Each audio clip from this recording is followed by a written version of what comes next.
Bom, então nós vamos falar de termologia e uma das o primeiro conceito de termologia que a gente precisa entender é o conceito de temperatura e vamos falar do instrumento utilizado para fazer o registro da temperatura de um corpo, pode ser um corpo qualquer. Esse objeto é o termômetro. Então, no nosso cotidiano diário, nós sempre estamos lidando, mesmo que de maneira implícita, com o conceito de temperatura.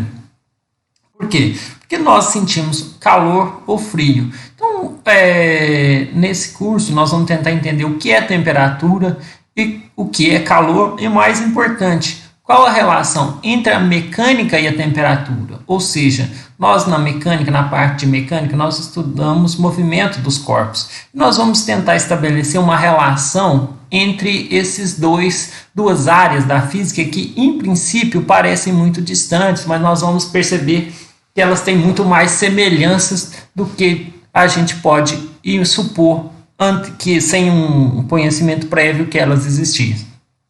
Então, gente, à primeira vista, não há uma relação entre mecânica e termologia. Mas as propriedades mecânicas de um objeto, eles dependem muito da temperatura. Então, no nosso cotidiano, por exemplo, nós usamos diversos sistemas físicos que fazem trabalho mecânico usando calor. Por exemplo, uma usina térmica para gerar energia, que nesse caso, então você tem essa conversão de calor. Você tem, por exemplo, um carro em movimento que usa a usina térmica gerar energia não é um trabalho mecânico, pode vir consequência depois, mas, por exemplo, um carro que queima combustível para se deslocar, um foguete numa viagem ao espaço que queima combustível sólido ou líquido de uma nave ali, de um ente para viajar. Então você tem diferentes formas de fazer uso no seu cotidiano para gerar energia elétrica. Acaba também, voltando ao conceito que gerar energia elétrica, você faz girar uma roda mecânica, então você gera movimento. Então a geração de energia elétrica, você gera um trabalho mecânico e esse trabalho mecânico faz gerar energia elétrica. Então esse sistema também vale como exemplo. Então, medir a temperatura ao final de um processo acaba sendo encontrar uma forma de saber quão quente ou quão frio está um corpo. E mudanças de temperatura não são necessariamente ruins no nosso cotidiano de uso. Pelo seguinte, porque alterações de temperatura são essenciais, por exemplo, para cozinhar alimentos, funcionam como sinalizadores de doenças, de possíveis doenças em humanos, por exemplo, você está de febre, a febre ela pode ser um indicativo de que você tem uma patologia. Então isso é importante, você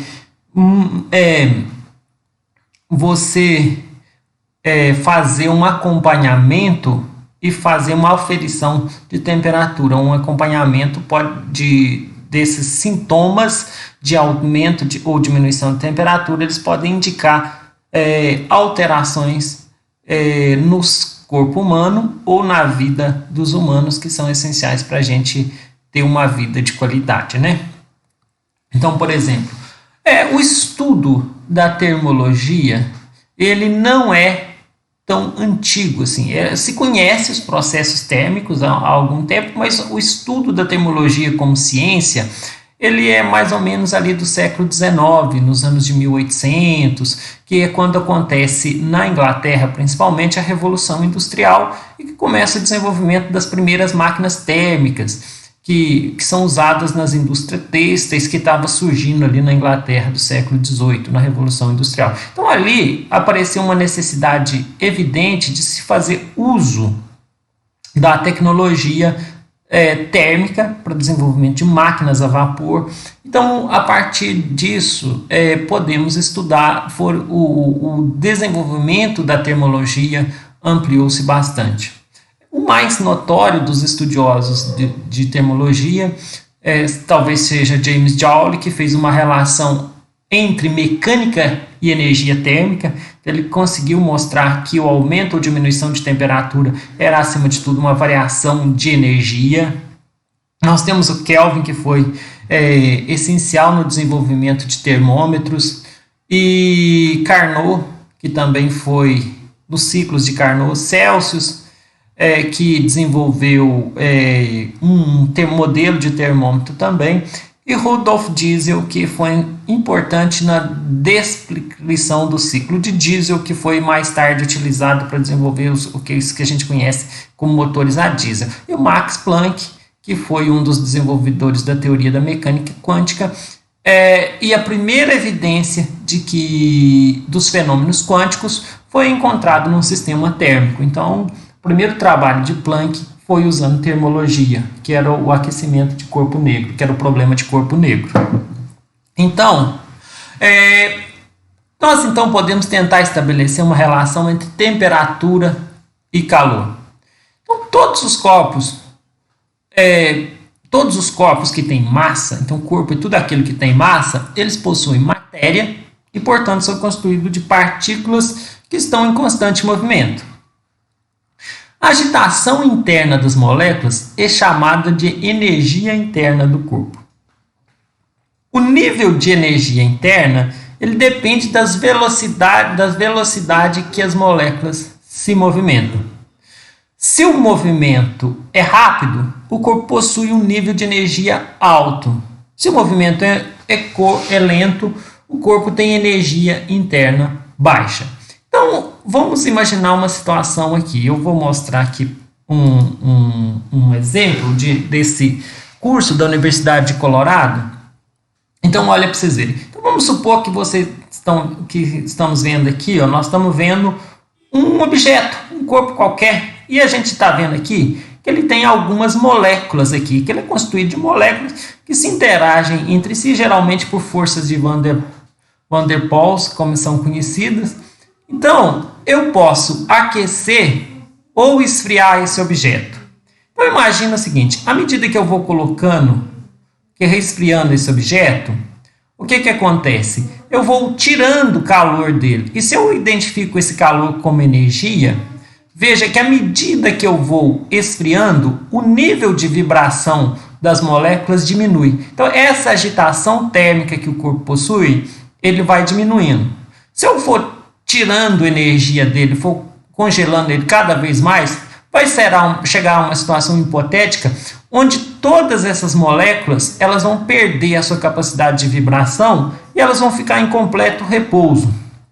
Esse estado ideal, porque no mundo real isso não é possível, é chamado de temperatura absoluta de um corpo. O que é a temperatura absoluta de um corpo?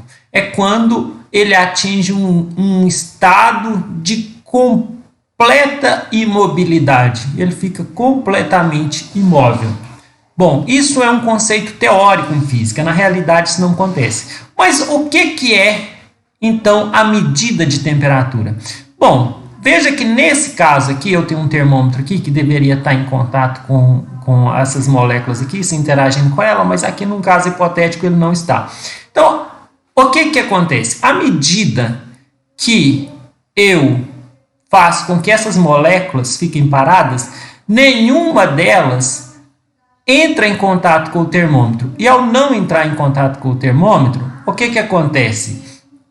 Ele não tem uma interação aqui, não há transferência de energia e nem de momento linear para as moléculas que compõem o termômetro aqui, porque aqui geralmente são moléculas de mercúrio. Então, ao fazer isso, não existe, então, uma interação dessas moléculas aqui com as moléculas do termômetro, de maneira que não há transferência de energia cinética da substância química para a outra substância química do termômetro, da substância química que eu quero medir a temperatura. Então, por causa disso, o termômetro não vai medir aqui aumento da sua coluna de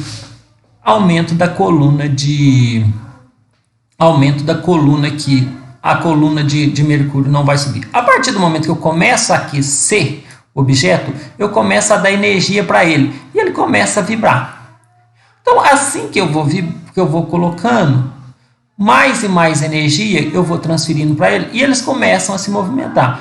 E chega um momento em que as moléculas começam a andar-se de maneira livre por causa da quantidade de energia cinética que eu forneci a elas. Então, o que começa a acontecer? Ela começa a se chocar aqui, ó, contra o termômetro, e aí a coluna de mercúrio aqui começa a subir. Porque eu posso imaginar isso aqui como duas bolas de sinuca se chocando. Eu posso pensar que moléculas são duas bolinhas de sinuca e quando uma bate na outra, transfere momento linear de uma para outra. Lá lembre da física do princípio da conservação do momento.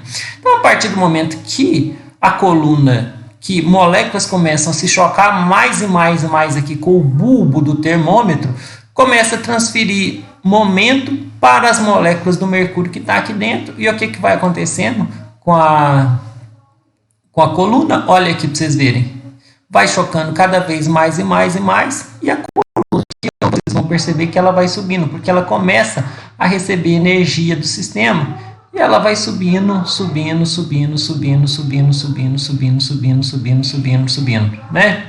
Então, gente, de maneira muito simplificada, é mais ou menos esse processo de transferência de energia cinética interna, que fazem com que as moléculas aumentem sua velocidade de vibração ou de translação lá dentro. No início, quando o corpo está no estado sólido, nós vamos ver isso mais à frente, os objetos ficam muito parados. Eles estão ali parados, eles só vibram, porque a liberdade de movimento dele é muito baixa. Mas à medida que eu vou dando energia para ele, o sistema pega essa energia que eu estou fornecendo e começa a romper as ligações elétricas de atração das ligações elétricas, não da substância, e vai começando a se mover com mais liberdade dentro do sistema e vai ganhando essa energia de movimento cinética e vai ganhando energia, né? E aí essa energia, principalmente de natureza cinética interna. Então, quando o movimento lá é muito rápido, a gente percebeu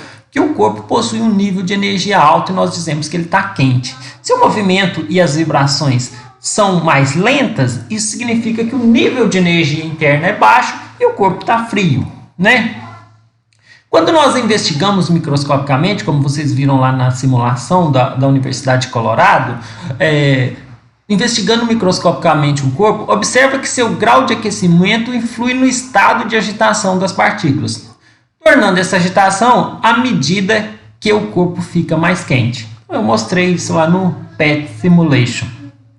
Então, as partículas num corpo frio, elas ficam menos agitadas que num corpo mais quente.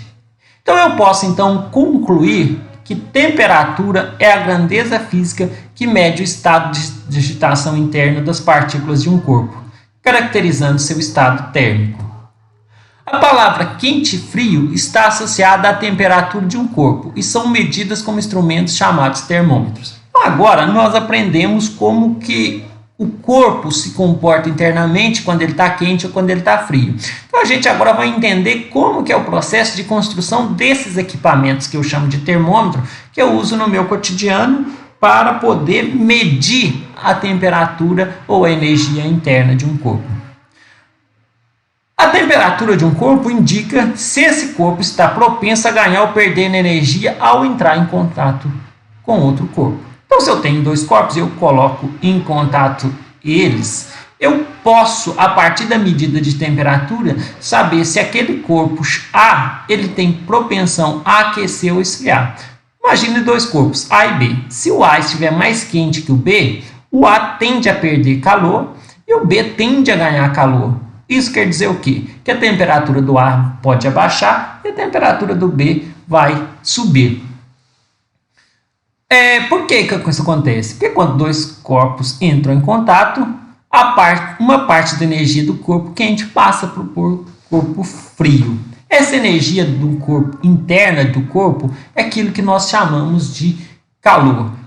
Após o contato, um termômetro colocado sobre os dois corpos mostra que a temperatura do corpo frio aumenta e a do corpo quente diminui. Após um tempo, os corpos estarão em equilíbrio térmico. O que é equilíbrio térmico? Equilíbrio térmico é quando eles estão na mesma temperatura. Então aqui nós estamos pensando num sistema isolado, que eu chamo adiabático, que é termicamente isolado. Então, eu tenho aqui dois sistemas, duas vasilhas com água, mas essas vasilhas são vasilhas diferentes, mas eu ponho em contato uma com a outra de maneira que uma transfere calor para a outra. Então, eu meço a temperatura aqui, maior temperatura das moléculas. Ela tem uma maior temperatura porque, vamos supor, ela está na maior agitação de moléculas. Eu percebo isso visualmente até quando eu coloco uma água para ferver, né, que fica borbulhando ali de água.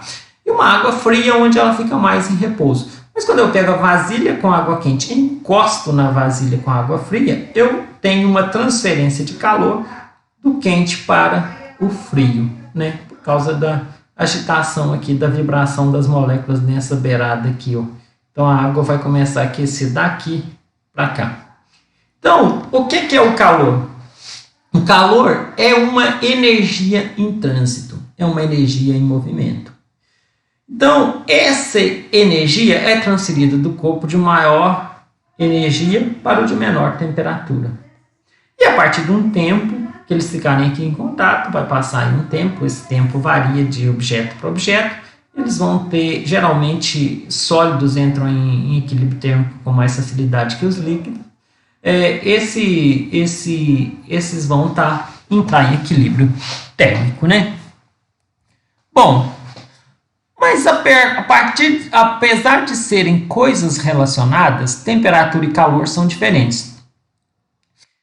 Vamos pensar o seguinte, da mesma forma que a água flui no sentido da gravidade, o calor flui no sentido da temperatura mais alta para a temperatura mais baixa. Diferenciar temperatura e calor é muito importante. Então vamos a esse conceito. Temperatura é a medida do nível de agitação interna das partículas de um corpo.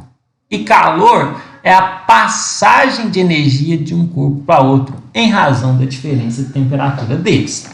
Então, por exemplo, naquele exemplo que eu mostrei para vocês aqui, ó, aqui do PET Simulation, o que eu tenho aqui é a medida da temperatura. Então, é o nível de agitação interna das moléculas. Isso aqui eu estou medindo a temperatura, ó.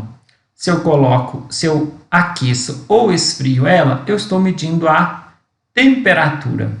E a temperatura, ela é o nível de agitação interna das moléculas. Menor nível de agitação interna, menor valor de temperatura. Maior nível de agitação interna, maior temperatura.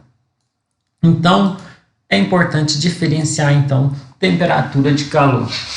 Por quê? Porque calor ele é transferido de um corpo para outro. Então, precisa de existir essa energia térmica em trânsito entre dois corpos ou entre sistemas.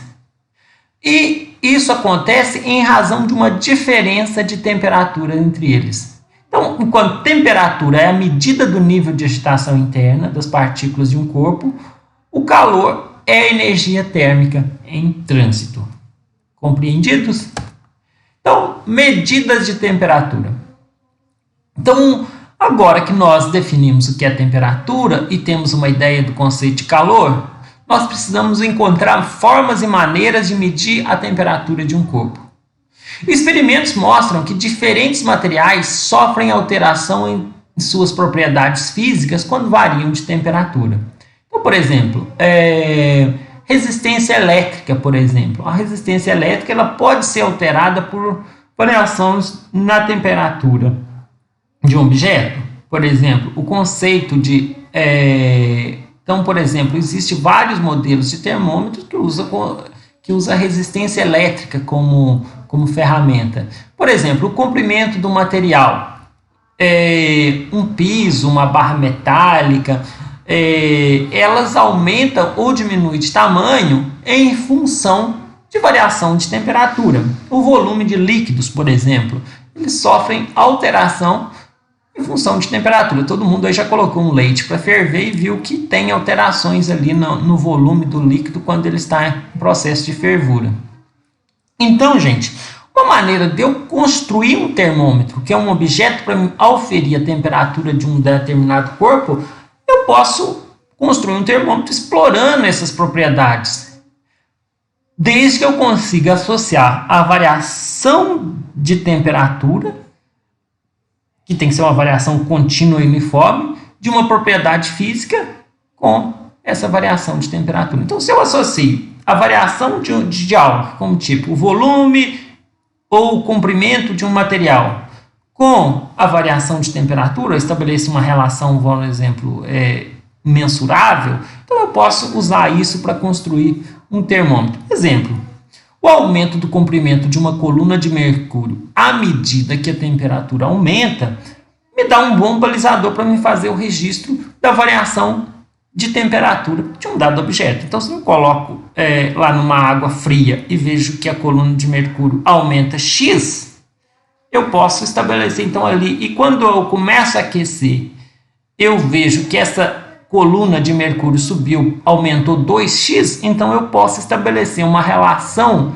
entre a altura da coluna de mercúrio e a temperatura. Se essa relação for linear e contínua, eu posso então pensar numa estratégia para construir esse termômetro, né?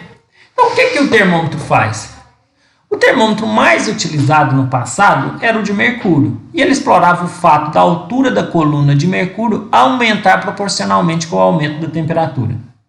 Quando a temperatura eleva, a coluna de mercúrio sobe, e quando a temperatura baixa, a coluna de mercúrio desce. Na prática, medir a temperatura quase sempre consiste em colocar um corpo em contato com o outro e esperar que entre em equilíbrio térmico.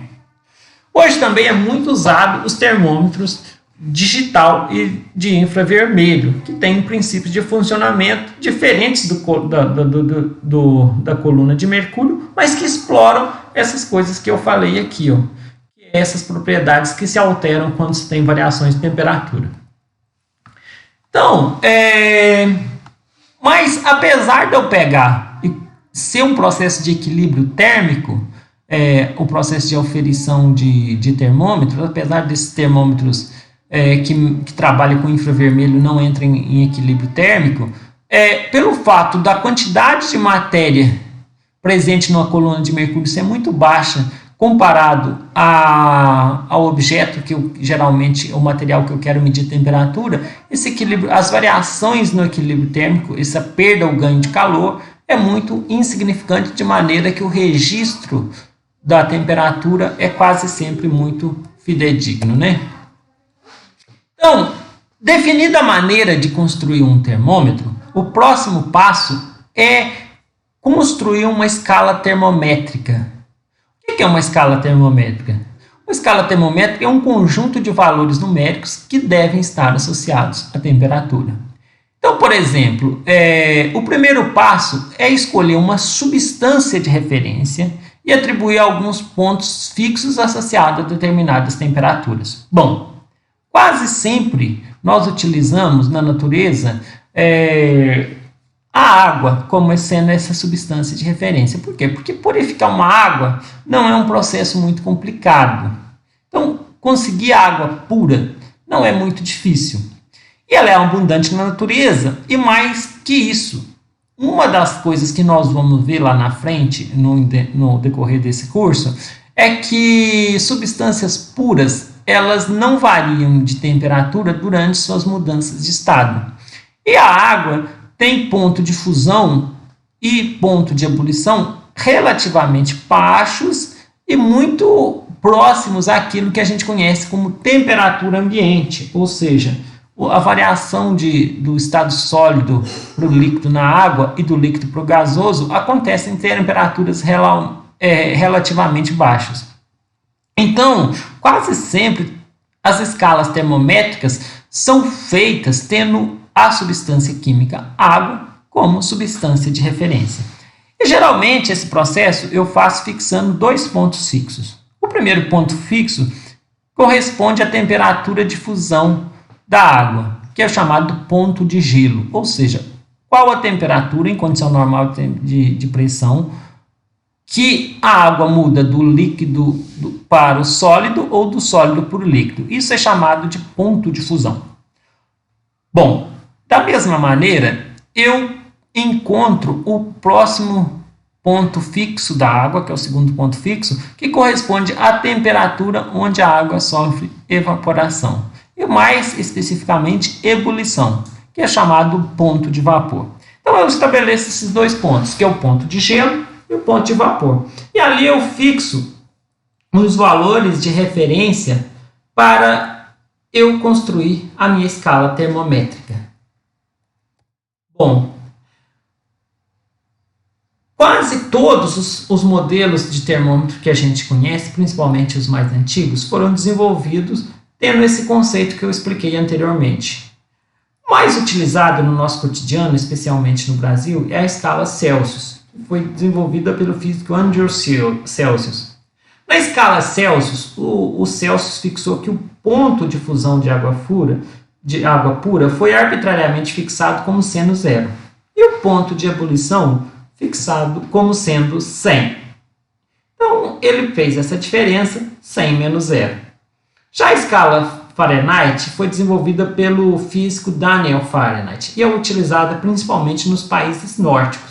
A gente vai ver que tem umas pequenas diferenças entre a escala Celsius e Fahrenheit, que tem a ver com o esquema de vida ali das pessoas. E, por exemplo, os países nórdicos têm muita temperatura abaixo de 0. A gente vai ver que a escala Fahrenheit tem algumas adaptações para evitar escalas negativas. Então, na escala Fahrenheit, o ponto de fusão correspondente à água pura, apesar de inicialmente Fahrenheit não ter usado água pura no seu ponto de referência, uma mistura salobra que tinha água com sal, uma misturada lá, mas é mais fácil você entender a escala Fahrenheit pegando o ponto de fusão da água pura, que foi que pode ser fixado arbitrariamente como sendo 32. E o ponto de ebulição é fixado como 212. Então isso aí dá que a diferença entre a fusão e a ebulição na escala Fahrenheit, ela tem uma diferença de 180 pontos de marcação. Enquanto aqui em cima, na escala Celsius, a diferença entre a ebulição e a fusão é de 100 pontos de marcação. Então, 1 grau na escala Celsius, ele tem uma diferença de dimensão do mesmo 1 grau na escala Fahrenheit. Então, nós temos também uma escala científica que é usada no Sistema Internacional de Unidades, que é conhecida como escala Kelvin. Foi desenvolvida por um físico inglês que ficou conhecido com a alcunha de Lord Kelvin e cujos valores do ponto de fusão da água é 273,15 e o ponto de ebulição da água é 373,15.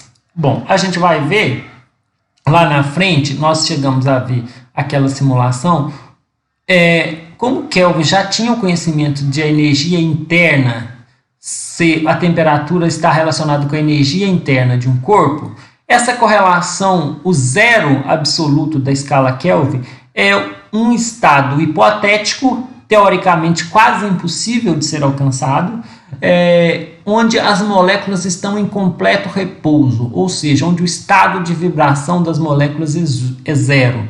Então, esse ponto de estado de vibração nulo das moléculas é chamado também de temperatura zero na escala Kelvin. Isso é praticamente impossível de acontecer em escala macroscópica no mundo real, mas teoricamente isso é perceptível, isso pode ser identificado. Então, a partir daqui, eu posso estabelecer uma equação termométrica que relaciona a temperatura de um corpo com a propriedade termométrica por meio de uma equação de primeiro grau. Então, se essa relação é linear, então eu estou partindo do pressuposto de que essa correlação entre a altura de uma coluna de uma substância termométrica, que eu uso como termômetro, vamos pegar um exemplo aqui só para efeito de comparação do mercúrio. Então, eu estabeleço a relação entre a altura de uma coluna de mercúrio, e essa relação meio por linear, entre a temperatura e a altura da coluna de mercúrio. Se essa relação é relativamente linear, para temperaturas não muito altas e não muito baixas, essa relação é razoavelmente linear, eu estabeleço que A e B são constantes e G é uma grandeza termométrica e C é a temperatura. Então, eu posso descrever a equação por essa relação. Então, vamos estabelecer um seguinte sistema aqui. Vamos supor que eu tenha um estudante a seguinte relação. Um estudante construiu um termômetro de pressão de mercúrio e que ele mesmo fabricou. Quando o termômetro foi colocado numa mistura de gelo, a temperatura coluna marcou 300 miligramas de altura. Quando o termômetro foi colocado num recipiente de água e vapor em ebulição, foi registrado 420 de altura. Quando colocado num recipiente de óleo, o termômetro marcou 480. Determine a equação termométrica desse termômetro em Celsius. Calcular a temperatura de óleo quente. Então, vamos então construir essa relação aqui. Eu vou abrir aqui uma página aqui do Jamboard para a gente observar como que a gente vai fazer esses cálculos aqui. Então, eu vou fazer o seguinte. Eu vou apagar aqui esse sistema aqui, que limpar o frame, e aí eu vou correlacionar aqui. Então, vamos anotar algumas informações importantes que eu tenho aqui.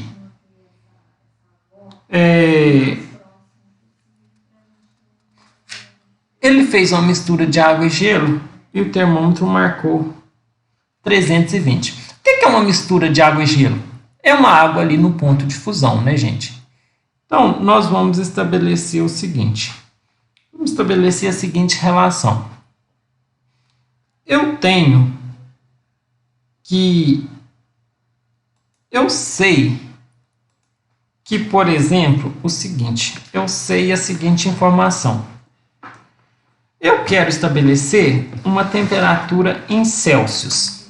Eu sei que aqui, ó, a temperatura em Celsius, eu tenho que meu T, que é minha temperatura em Celsius, essa temperatura qualquer, essa temperatura aqui, ela está uma relação com a temperatura de fusão. Qual que é a temperatura de fusão? Na escala Celsius é 0.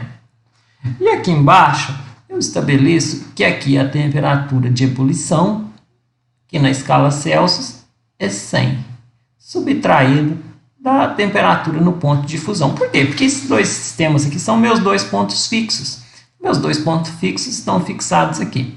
Então, temperatura de ebulição, temperatura de fusão, que são meus dois pontos fixos. Bom, vocês viram aqui no problema, aqui, ele fixa o quê? O termômetro foi colocado numa mistura de água e gelo. O que é uma mistura de água e gelo? É o ponto de fusão da água, né? E depois ele colocado num recipiente de água e vapor em ebulição e registrou-se 420 miligramas de altura da coluna de milímetros da coluna de mercúrio aqui.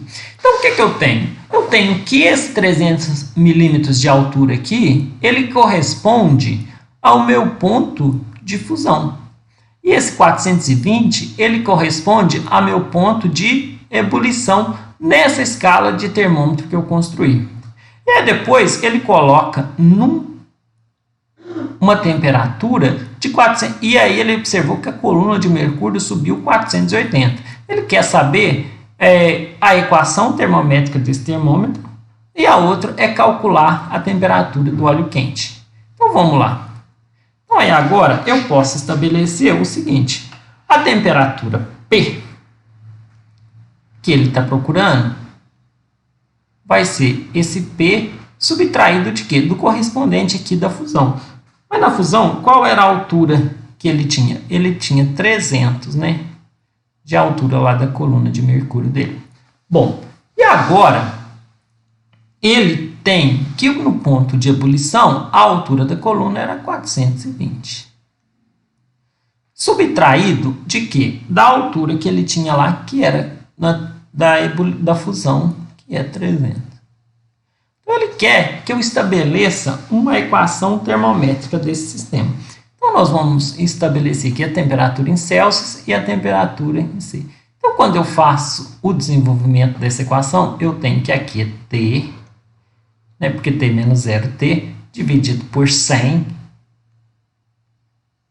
é igual a p menos 300, dividido por 420 menos 300, 120.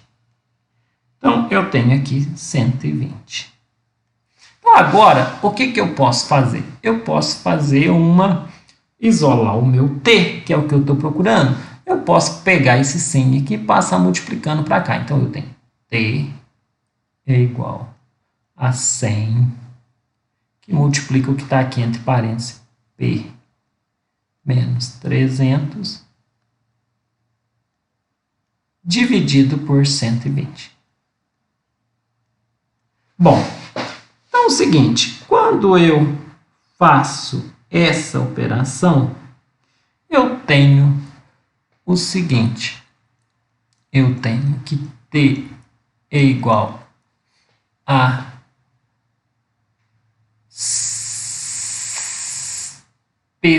100p, 100p menos 2 zeros de 300 mais 2 zeros, isso tudo dividido por 120. Se eu fizer essa simplificação aqui, eu vou simplificar aqui por... Aqui vai dar 5 e aqui vai dar 6. 6 vezes... Então, eu vou ter que t é igual a 5 sextos de p menos 250. Então, essa aqui vai ser minha equação do meu sistema. Você vai ver que ela é uma equação do tipo que eu mostrei aqui para você. Ela é do tipo t igual a ag mais b. Então, ela é uma equação do tipo t igual a g mais b. Aqui, no caso, um b negativo de menos 250. Então, olha para vocês verem, eu tenho uma correspondência entre as equações termométricas. Entendido? Então, agora eu vou fazer a parte B. Eu tenho aqui, quando colocado num recipiente de óleo, o termômetro marcou 480 milímetros de altura de mercúrio. Qual que é a temperatura correspondente em Celsius? Essa é a pergunta do B. Vamos a ela, então. Então, nós temos aqui o seguinte situação. Quando eu vou fazer aqui, então eu tenho que quando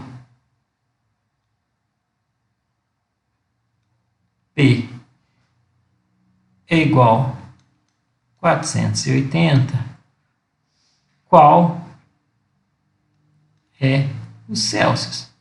Qual é o Celsius? Essa é a pergunta da B. Então, respondendo isso aqui, eu posso, então, fazer a substituição. Eu posso escrever o seguinte, olha, a minha equação da termométrica para esse sistema é T igual a 5 sextos vezes P menos 250. Então, eu tenho T igual a 5 sextos de P menos 250. Então, substituindo aqui, T, que é a temperatura em Celsius, é igual a 5 vezes 480 dividido por 6 menos 250.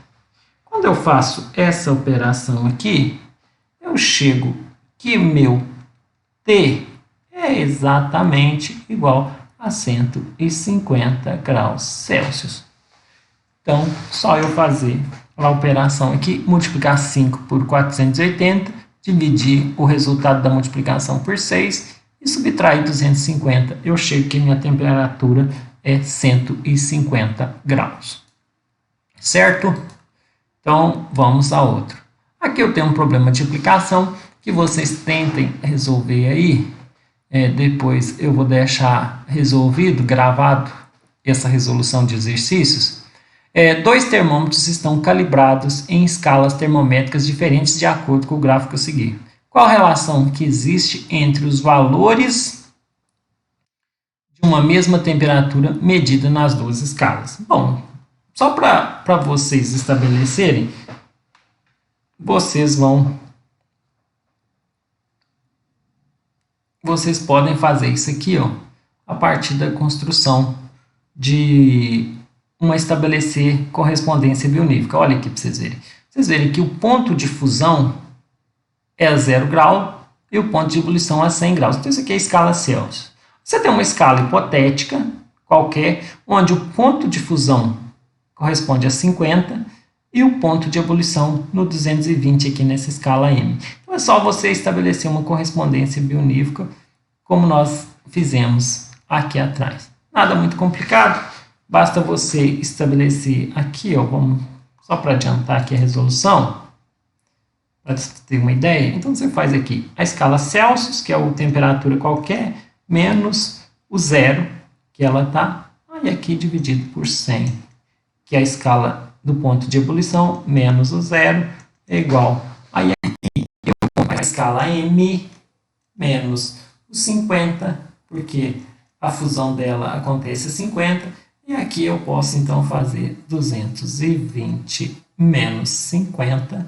Por que 220? Porque sempre aqui no denominador eu estabeleço a relação de termômetros com o ponto de ebulição, que é o ponto fixo 2, subtraído do ponto fixo 1, que geralmente é o ponto de fusão. Então, basta que depois eu operar esse sistema, faço multiplicação cruzada, eu consigo estabelecer a relação lá para me escrever uma equação desse tipo aqui, ó. T igual a AG mais B. Então, com base nisso, eu posso estabelecer a relação entre diferentes termômetros. E uma coisa que nós precisamos perceber aqui é que eu tenho a escala Kelvin, que eu falei de maneira resumida dela, a escala Celsius e a escala Fahrenheit. Vamos estabelecer uma relação entre a escala Kelvin e a escala Celsius. Vamos dar uma olhada nesse gráfico aqui e depois nós vamos voltar para o esqueminha aqui. Se eu construo um gráfico correlacionando a temperatura de um objeto pela pressão que esse objeto sofre, eu vou vendo que quanto maior a temperatura, maior vai ser a pressão que esse objeto exerce ali nas paredes do cilindro que o cerca. Vamos dar uma olhada aqui no esquema do meu estado da matéria. Vamos imaginar aqui essa temperatura, essa barra lateral aqui. Bom, eu posso supor que pressão é força dividido por área, né? Força dividido por unidade de área. Então, vocês podem pensar que eu vou fazer uma aproximação da força pelo número de choques que essas moléculas do ar, do gás que está aqui, batem, o número de choques que tem aqui por um determinado número de choques no intervalo de tempo que essas moléculas batem aqui na parede desse cilindro aqui. Bom, à medida que eu vou aumentando a temperatura, o número de moléculas que vão se chocando vai aumentando o número de choques.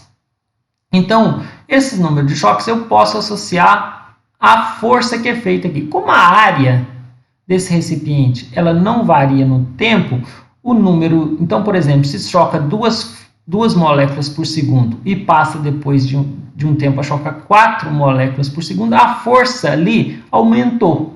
Esse aumento da força, como a área mantém constante, vai causar um aumento de pressão. Então, se o número de moléculas que vai chocando aqui... Se eu, então, começo a reduzir a temperatura do objeto, o que vai começar a acontecer com essas moléculas? Elas vão ficar mais quietas, mais paradas. E o que vai acontecer? Vai haver uma queda no número de choques que tem aqui com a parede lateral do cilindro. A partir do momento que isso acontecer, olha para você ver, a partir do momento que as moléculas ficam paradas, não começa a haver choque. Então, à medida que a temperatura vai diminuindo, o que vai acontecendo com a pressão aqui em volta? Ela vai também diminuindo. Ó, aqui não está tendo nenhum número nos choques mais contra os choques, simplesmente cessaram contra a parede lateral. Como esse número de choque reduziu, a pressão também foi a zero. Então, o que eu posso supor aqui? Que a minha pressão, então, à medida que eu vou aumentando a temperatura, o número de choques por segundo fica muito alto de moléculas. À medida que eu vou diminuindo, esses choques vão reduzindo e chega-se numa situação ideal onde eles ficam completamente parados. Esse repouso absoluto acontece na temperatura absoluta, ou seja, no zero absoluto de uma função. Então, o que o Kelvin pensou para construir um sistema? Ele fez uma decimação, marcou o ponto de fusão e ebulição da água como sendo referência, ele usou a mesma métrica da escala Celsius, ou seja, ele dividiu só em 100 partes, mas ele pensou num sistema onde ele estabeleceu uma correlação linear aqui, ó, onde ele foi vendo qual seria a temperatura onde as moléculas atingiam o estado de complexo do repouso. Então ele observou que isso acontecia nessa temperatura aqui, menos 273,5 graus Celsius. Então, esse foi então aquilo que ele chamou de zero absoluto. Então, a correspondência então entre a escala Celsius e Kelvin, eles têm a mesma decimação de unidades entre ponto de fusão e ebulição, que é 100 partições. Então, você pode então estabelecer essa correspondência biunívoca. Da mesma forma, quando eu faço a correspondência entre a escala Fahrenheit e Celsius, aqui é uma diferença que fixou-se o ponto de ebulição da água a 212 na escala Fahrenheit e 100 graus na escala Celsius. O ponto de fusão da água é 0 na escala Celsius e 32 na escala Fahrenheit. Então, aí aqui a gente pode então estabelecer essa correspondência. Na escala Fahrenheit, o zero absoluto, que é quando as moléculas de uma substância estão em tese, teoricamente em completo repouso, é menos 459 Fahrenheit. Bom, então, usando aquele esqueminha que eu fiz de estabelecer o ponto fixo, olha aqui, o ponto de ebulição e o ponto de fusão, eu posso medir uma temperatura qualquer e posso também fazer a conversão de uma escala de Kelvin para Celsius, ou de Fahrenheit para Celsius, ou de Fahrenheit para Kelvin, de Kelvin para Fahrenheit, usando a correlação entre temperaturas nas escalas termométricas, a relação entre termômetros. Então, eu posso medir uma temperatura qualquer, admitindo essa correlação aqui. Ó. Quando eu decomponho o sistema, ele dá que a escala Celsius e a escala Kelvin, eles têm a mesma escala. Então, eu tenho aqui essa correlação aqui. 9 e 5 aparecem aqui na minha equação, única e exclusivamente por causa que quando eu faço aqui, ó, vamos supor que vamos pegar o Celsius e o Kelvin aqui. Vamos explicar para vocês aqui. Então, olha aqui para você ver. Eu pego Celsius menos 0 dividido por 100 menos 0. O Fahrenheit. Fahrenheit é Fahrenheit menos 32 dividido por 212 menos 32. Quando eu faço isso aqui, eu tenho Celsius menos 100 igual a Fahrenheit menos 32 dividido por 212 menos 32, 180. Quando eu faço aqui a simplificação, eu chego nisso aqui, Celsius por 5 igual a Fahrenheit menos 32 dividido por 9. Então, eu estabeleço essa relação aqui. Como Celsius e Fahrenheit, Celsius e Kelvin têm a mesma escala, o denominador aqui vai ter o mesmo valor. A diferença entre ponto de fusão e ebulição. Como Fahrenheit é dividido em 180, a relação de proporção entre 100 e 180, eu acho na simplificação 9 e 5 aqui. Então, é por isso que surge essa diferença. Então, Aqui, ó, isso que eu falei foi descrito para vocês. A dedução da fórmula de conversão eu obtenho dessa relação aqui, ó. Então, eu posso simplificando aqui ó, os termos, eu chego aqui e acho que se eu dividir aqui de maneira que eu tiro o mínimo de comum entre 102, o menor valor possível vai ser esses aqui. Então, a temperatura de um corpo humano, vamos aqui a um problema de aplicação. A temperatura do corpo humano é 36 graus Celsius. Qual o valor dessa mesma temperatura em Fahrenheit e Celsius? Eu pego aqui o meu sistema e ponho aqui Celsius menos 5 é igual a Fahrenheit menos 32 dividido por 9. Então, eu ponho aqui e faço a substituição.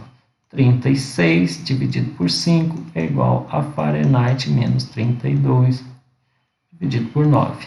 Então, agora eu posso, então, fazer a relação aqui, que é o seguinte. Eu posso, então, pegar e fazer assim. 36 vezes 9 é igual a 5 vezes Fahrenheit menos 32. Então, quando eu faço essa operação, eu chego no seguinte. Então, quando eu faço 36 vezes 9, 36 vezes 9, eu tenho que ser 324. Aqui eu tenho 324 igual a 5 Fahrenheit menos 32 vezes 9, 5 vezes 32 é igual a 160. 160. Então, agora eu faço o seguinte. Eu tenho aqui que 5 Fahrenheit é igual a 324 mais 160.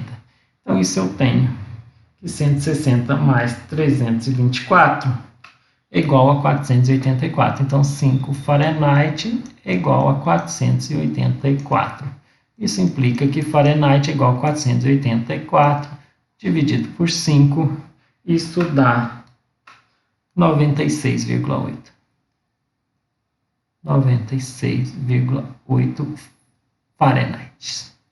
Então, 36 graus Celsius corresponde a 96,8 graus Fahrenheit.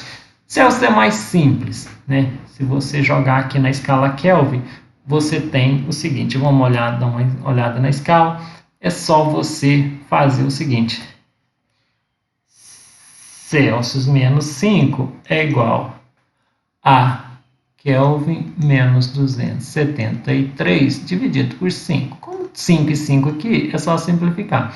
Você fica Celsius igual a Kelvin menos 273. Quando você substitui aqui, você tem 36 igual a Kelvin menos 273. Então, você passa o Kelvin somando, então fica 36 mais 273 é igual a Kelvin.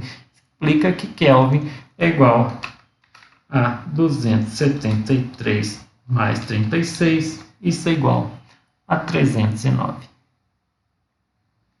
Então, a temperatura de 36 graus na escala Celsius, ela é 96,8 na escala Fahrenheit e 309 na escala Kelvin. Tranquilo, né? Aqui, da mesma forma, eu posso transformar 104 Fahrenheit para a escala Celsius. É o mesmo esquema, é só eu pegar aqui ó, e fazer o uso do sistema da seguinte maneira. C dividido por 5 é igual a Fahrenheit menos 32 dividido por 9. Isso implica então que C dividido por 5 é igual a 104 menos 32 dividido por 9. Quando eu faço 104 menos 32, eu tenho que ser 72. Então, eu tenho Celsius dividido por 5 é igual a 72 dividido por 9.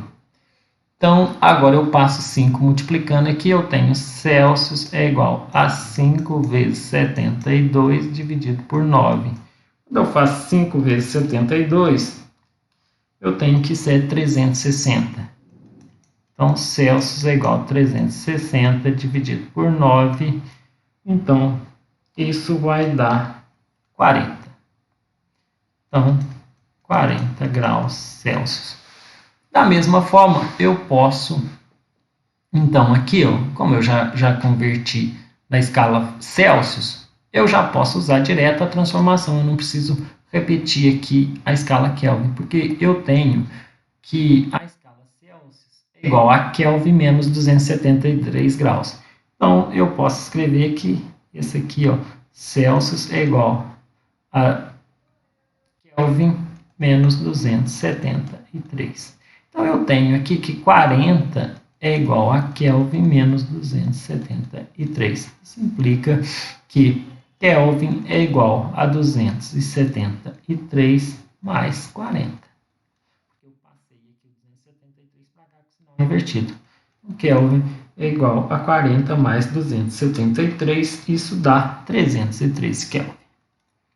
Então, isso dá 313 Kelvin. Kelvin não tem sinal de coisa aqui. Tranquilo, muito simples o sistema, fácil de entender. Obrigado, até a próxima aula.